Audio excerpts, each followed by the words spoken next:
बिस्मिल्लाहिर्रहमानिर्रहीम मेरे सोहने वसेब दे सोहने भेण भिरा मैं असलम बलोच तुसा दे पियो मेरा यूट्यूब चैनल असलम विलाग अस्सलाम वालेकुम। उम्मीद करेंदा तुसा सारे दोस्त अहबाब ठीक हो सो अल्हम्दुलिल्लाह मैं भी ठीक हाँ। काफ़ी डी किने तुहाडे नाल कोई वीडियो शेयर नहीं कर सकिया जो कुछ मसरूफियात हैं जो जियां जैंदी वजह कने तुहाडा साडा मिलाप नहीं थी आया। लिहाजा ये तो ॾिखे न पियो असां सीढ़ी दे हेठो जरा कार्नर खड़े थिया तकरीबन पिछले साल दा सुचेंदा वदा हमें जो इंदे हेठो कोई अलमारी बनवावां, लेकिन महंगाई ते हालात इहो चहन जो बंदा टुकुर पानी पूरा है। ते अलमारी बनवावण दा मकसद आई कि भाई बाल हियाती उन्हें वड्डे थींदे आंदन जहिड़ा बैग आंदे बैग कोई किथां बैग च सट गदे कोई किथां बैग च सटेंदे। ये मैं कि चलो इन्ने को बैग ही अपने हिक्की जा ते सटे सन अपना बुकां किताबां वगैरह भी अपने अपने कैबने च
इहा शीट है सारे 4000 रुपए की एक शीट लगी है। ये तो अजण जरा है ना इंदी बैक जरी है ऊंदे पिछो जरी एक लैमीनेशन पतला गत्ता टाइप होंदे ओ पिछो ई कलर दी गिदी से त वल अजण कुछ खर्चा घट है न तो पूरी पूरी अगर इहा शीट ही लाऊं हाँ तो तकरीबन किथा ही खर्चा वेंदा हा।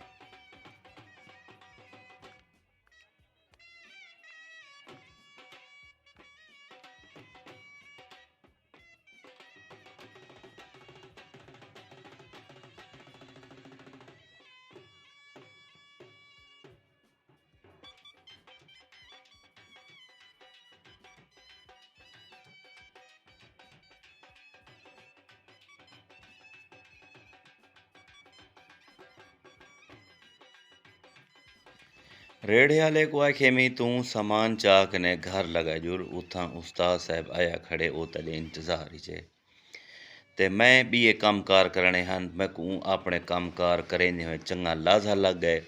जेरले घर आया तो उस्ताद अपना अड्डा शड्डा फिट कर कने ते शीटा मीटा कटे ना खड़ा हा अपनी पैमाइश के मुताबिक। हर बंदा अपने फन का महर होंदे सही ये उस्ताद साहब अपनी पैमाइश के मुताबिक जिमें जिमें सीढ़ी दे एंगल है उन हिसाब का फ्रेम तैयार करे आंदे। पहले सीधा चौकड़ा उन्हें हिसाब बनाए सी उनके बाद तिकोनी सीढ़ी का फ्रेम बनाए सी ताकि हर चीज़ अपने हिसाब के मुताबिक एडजस्ट थी आवे।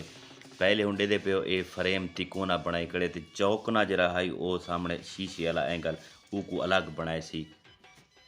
इन्हें दा फ्रेम बनावन दे बाद इंदे पिछो जेरी तो को कि मी पतली शीट जेरी होंदी है वो पतली शीट सेट करने बैठे ताकि अंदर वाली साइड भी जिमें ई बाहरों वाली शीट का कलर है अंदर बाहरों को भी इो ही कलर नज़र आवे।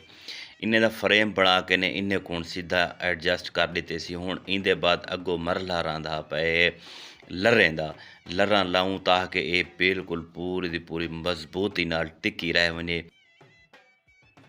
उस्ताद साहब हुण ये जिमें जिमें इंदे कैबन बने खड़े ऊ हिसाब से लरां दे पैमाइश करके ने ते इन्हें को हुण लरां लेने पैन ताकि ये सीढ़ी का उतला जरा फ्रेम बनया खड़े उंदे विच कोके स्टील वाले मार्क ने ते मजबूती देने पैन ते लरें का काम फाइनल थीवन दे बाद जरा लरां लगियां खड़ियां इंदे उत्ते हुण लावण आ गए जी पतली शीट पिछो लगी खड़ी है ताकि ये जेरे दरवाजे जेरे हैं इन्हें दे दराजे दे या दरवाजे ओपन करूँ तो ये लरा नज़र ना आवे वो हिको ही कलर शीट का नज़र आवे जिमें अलमारी टोटल बनी खड़ी है।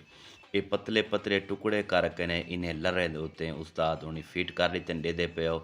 ये हुण तो को लरा नज़र कै नहीं आईयां पियां। जिवें जिवें लरदा पैमाइश थई कड़ी है उं हिसाब दी पतली शीट कट के ने ते लै दित्ती ने। ਇਹ ਕੰਮ ਫਾਈਨਲ ਥੀਵਣ ਦੇ ਬਾਅਦ ਹੁਣ ਮਰਹਲਾ ਆਂਦਾ ਪਏ ਜਿਹੜੇ ਕੈਬਨ ਬਣੇ ਖੜੇ ਨੇ ਉਹਨੇ ਦੇ ਪੱਲੇ ਲਾਵਣ ਦਾ। ਕੁਝ ਇਹ ਹੁਣ ਉਸਤਾਦ ਸਾਹਿਬ ਜਿਹੜਾ ਬਣੇ ਦੇ ਬੈਠੇ ਨੇ ਇਹ ਹਾਈ ਸਈ ਛੋਟੇ ਜਿਹੜੇ ਦਰਾਜ਼ਾ ਬਣਿਆ ਖੜੇ ਨੇ ਹੇਠੋਂ ਛੋਟੇ ਕੈਬਨ ਉਹਨੇ ਦਾ ਬਣੇ ਦਾ ਬੈਠੇ ਤੇ ਕੁਝ ਪੱਲੇ ਬਣਾਵਣਿਆਂ ਨੇ ਉਹਨੇ ਦੀ ਪੈਮਾਇਸ਼ ਦੇ ਮੁਤਾਬਿਕ ਉਸਤਾਦ ਸਾਹਿਬ ਕੱਟੇ ਨਾ ਖੜੇ ਤੇ ਉਹ ਹਿਸਾਬ ਦੀ ਜਿਵੇਂ ਜਿਵੇਂ ਪੈਮਾਇਸ਼ ਅੰਦਰ ਪੱਲਿਆਂ ਦੀ ਕਰ ਆਏ ਉਹ ਹਿਸਾਬ ਦੀ ਪੈਮਾਇਸ਼ ਕਰਕੇ ਤੇ ਅਲਹਦਾ ਅਲਹਦਾ ਰੱਖਦਾ ਆਂਦੇ। ਇਹ ਮੇਜ਼ ਬਣਵੇਂਦੇ ਪਏ ਸੀ ਇਸਤਰੀ ਵਾਸਤੇ। इडो एक साइड किने जहाँ गो तो दिखेना सीढ़ी किने जहाँ बचती पई है होवे तो मैं के ई टच जिमें ये अलमारी बनी खड़ी है ऊँ हिसाब दी जो इस्त्री वास्ते मेज ही बनाई वनूँ। अंदरों कैबन बनवेंदे पे हैं ताकि कहीं किसी ने कोई चीज़ ही रखनी होवे तो वो भी सारी जगह होवे पई नाल इस्त्री वास्ते भी खूबसूरत जहाँ बनवे सी। उस्ताद साहब इस्त्री आली मेज़ उस्ताद साहब के बाहरों जिमें किमें आए बैठे हैं सहने इस्त्री वाली मेज़ को फाइनल की जुलूं बाकी अंदरों दे पल्ले जुल के ने बाद च लैसूं।